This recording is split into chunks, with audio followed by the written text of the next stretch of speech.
ও ফাইম পারলে না, এটা পেঁয়াজ নাকি রসুন আমরা বুঝতে পারছি না। দেখি ফাইম এটা উঠাতে পারে কিনা। ওই তো হয়ে গেছে। কি এটা দেখি, এটা পেঁয়াজ। হ্যাঁ পেঁয়াজই তো না, আমাদের তো লাগবে রসুন, পেঁয়াজ নেওয়া যাবে না। কিন্তু আবার মনে হচ্ছে এটা রসুন, এটা শিলা লাগবে। শিলে দেখো, দেখা যাক কি পেঁয়াজ নাকি রসুন।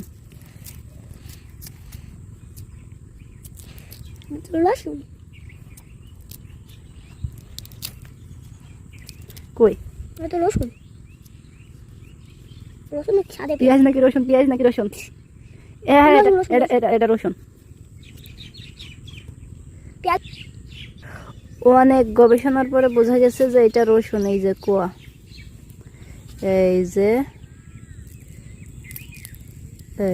রসুন এটা, কিন্তু এখনো বড় হয়নি, এই কারণে বোঝা যাচ্ছে না এটা রসুন।